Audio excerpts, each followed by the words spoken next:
Hello everyone and welcome back to Football Manager 2023 and a brand new part of this Newcastle series where we are getting into the second half of the season. We've come quite a long way since the last episode, which was a little bit disappointing. We had a 1-1 draw with Arsenal and then a 2-1 defeat to AC Milan, which threw away our excellent position in the Champions League group. Since then, it's been a little bit of a mixed bag, but with a slight positive tint. We managed to beat West Ham 2-1, Moussa Niakhaté scoring 2 goals in that game as we managed to get 3 crucial points. And then we had a massive 2-1 victory against Man City at home. Really important that we won that one. And City did have chances to come back into it, but the red card killed it for them.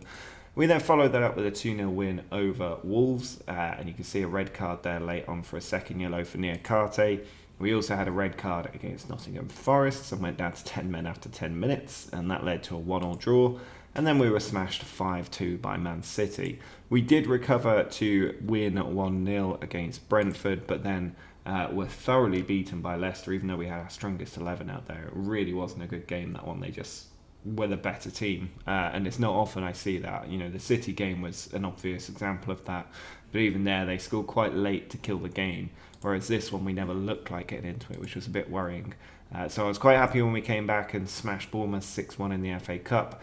Donyell Marlon with a hat-trick there, and then we beat Fulham 4-1 as well. You can see a nice selection of goal scorers getting involved in that game. But then another red card and we were beaten 5-1. And I know that you guys keep commenting and tell me to take the get stuck in instruction off, and I've been reluctant to do that up to now because I do like my players going in on the tackle, but we've had so many red cards over the last couple of seasons and they really have cost us. Every time we go down a man, we get absolutely torn apart.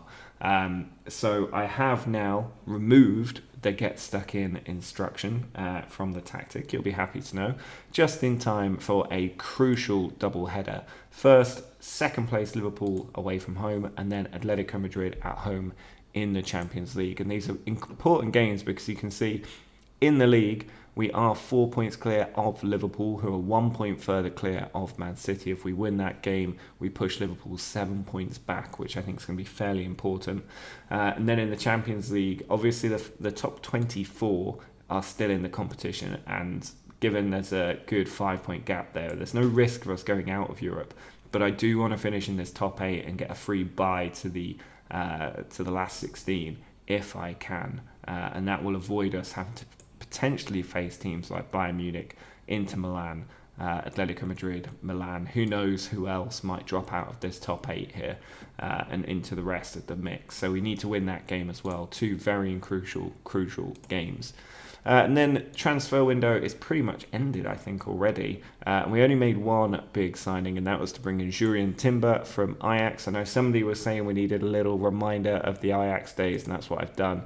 Mainly because he can cover 3 positions extremely well in our squad, and we need some versatile players to help with the workload. So defensive midfield, centre-back and right-back. He just felt like a no-brainer signing for me. A couple of players out on loan, but otherwise no real changes to the squad. So let's have a look at how we're lining up for this Liverpool game. And you can see we are playing with Isaac up front, so Maximin and Diaz on the wings, Camavinga, Gallagher and Højbjerg in midfield, then Gvardiol, Schlotterbeck, Guehi and Timber in defence, with Lafont in goal. Camavinga gets the armband today.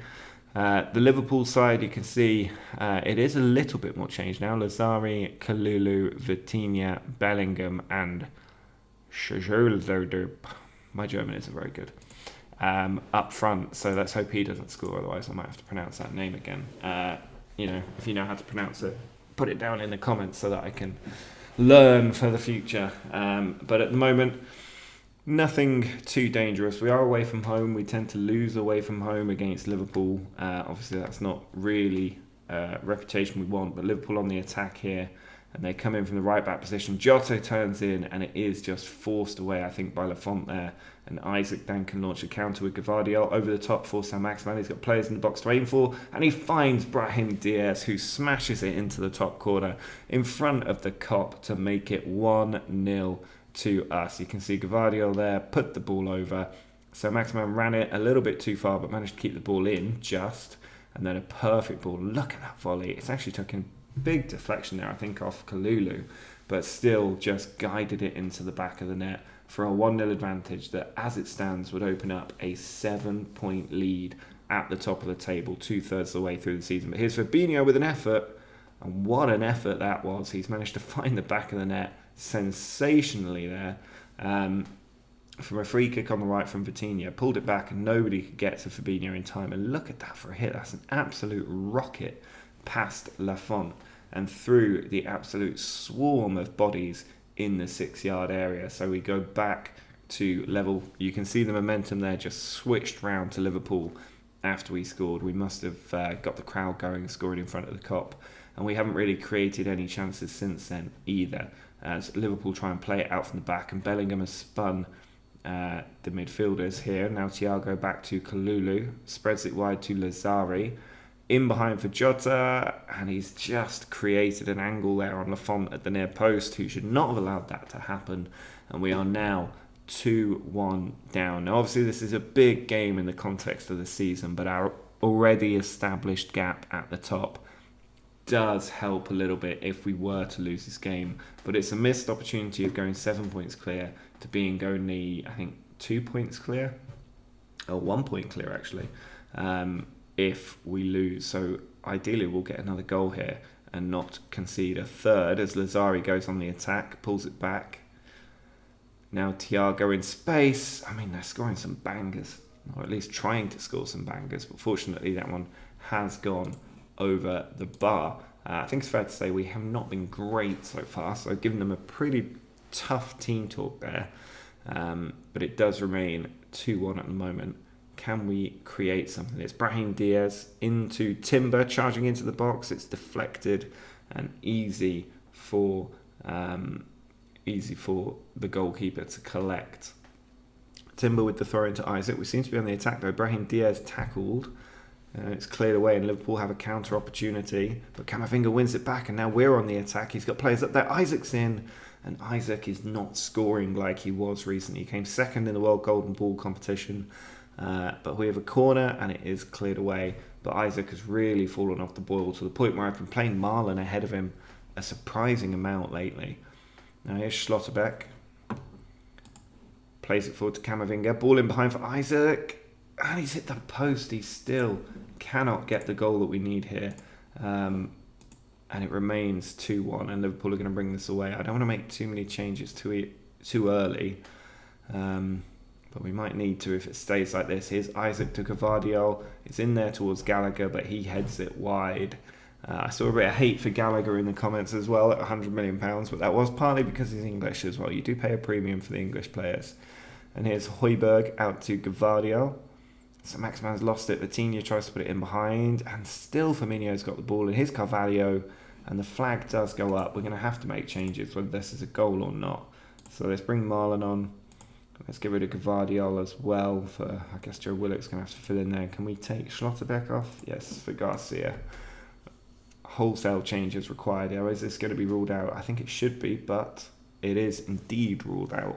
And so we're able to continue pushing for these last 15 minutes or so to get a goal. I mean, our team is absolutely shattered is part of the problem, but that's how you lose titles. And here they have a free kick from their, I think, German striker, and that's just off the stanchion, I think, there, as it bounced away. We're into the last few minutes here. We're going to have to go very attacking for the last bit of added time as Liverpool attack down the left flank. We do seem to have lost our momentum. And Carvalho back to Henderson. Now Matip plays it over the top for Carvalho, and there it is, Firmino on the line. Offside being investigated here. I think that will still be a goal though, was my read of the situation. And there you go, it is 3-1. Very disappointing that we're going to lose another important game this season. We do seem to be losing a lot of them. And yeah, that was just a nice easy side for Firmino. There wasn't much of a debate about whether that was offside or not. But we've got a couple of minutes left to hopefully, well, not concede anymore, and that is exactly what happened. 3-1 defeat here against Liverpool. I'm not happy with that performance, to be honest, especially after we took the lead. To then concede 3 goals is not good enough, and it means the lead at the top now just 1 point as we go into a crucial game against Atletico Madrid, but luckily that one is at home.